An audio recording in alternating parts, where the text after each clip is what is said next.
French fishermen traveled very often. They often traveled to the Grand Banks off Newfoundland, and they were extremely important in France's colonial expansion.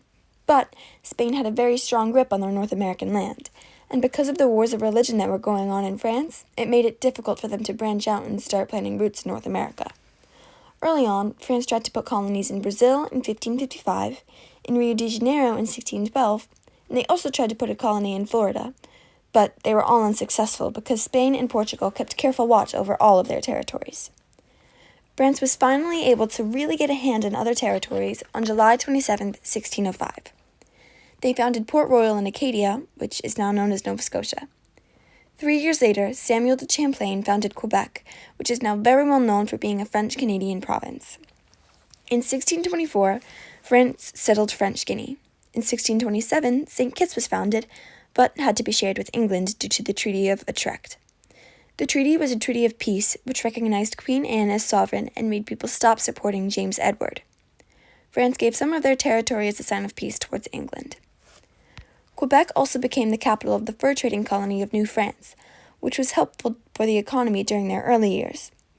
France was able to form an alliance with local natives and were then able to slowly start to gain control of a large portion of the North American continent. The St. Lawrence River Valley was their most prominent area of French settlement, though.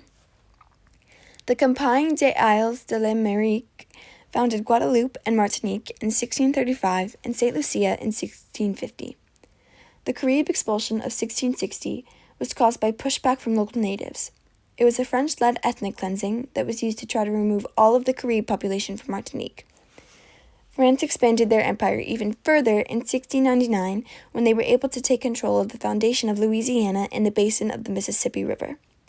Acadia was lost to the Treaty of Utrecht in 1713. As France continued to expand, they captured many places. These places include Bengal in 1673, Pondicherry in the southeast in 1674, Yanam in 1723, Mahal in 1725, and Karikal in 1739. By 1700, France and England were dominating the world. France had entered the Asia trade with its own East Indian Company, but they were constantly being attacked by the Dutch, which caused them to struggle at first.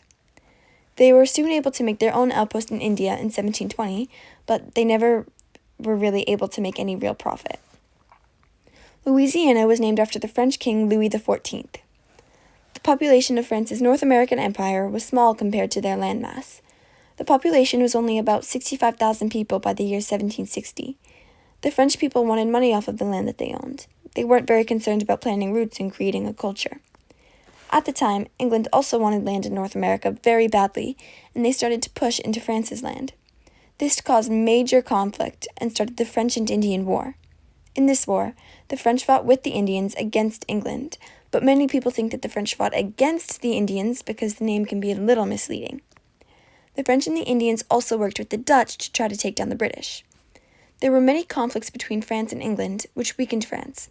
These wars include the War of Austrian Succession from 1744 to 1748, the 7 Years' War from 1756 to 1763, the American Revolution from 1778 to 1783, the French Revolution from 1793 to 1801, and the Napoleonic Wars from 1803 to 1815.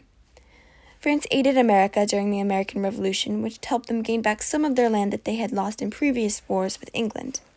They got back St. Lucia due to the Treaty of Paris in 1783, though they had hoped for a lot more land to be returned to them. France's most rich and important colony, St. Dominique, was destroyed in 1791 when the slaves of the town revolted. The slaves that revolted were able to keep themselves afloat against French, Spanish, and British troops, and they were able to gain their independence in Haiti in 1804. The French and the British continued the war that they were fighting, called the Napoleonic War, and France lost virtually all of their colonies to the British. The colonies were then given back to France in 1802, but the war started again in 1803, and all of the colonies were then captured again. When France purchased Louisiana in 1800, the Hayden slaves revolted soon after and convinced Bonaparte that it wasn't worth keeping. They then sold it to America, and that transaction is now known as the Louisiana Purchase. The French also tried to put a colony in Egypt in 1798 through 1801, but it was unsuccessful.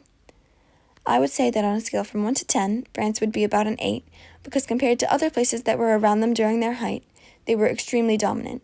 But England still has a monarchy in place, and France doesn't. They also made a few decisions that weren't very smart, like selling Louisiana. They also lost a high majority of their wars, which severely affected the state of their nation. These are the sources that I used. Thank you.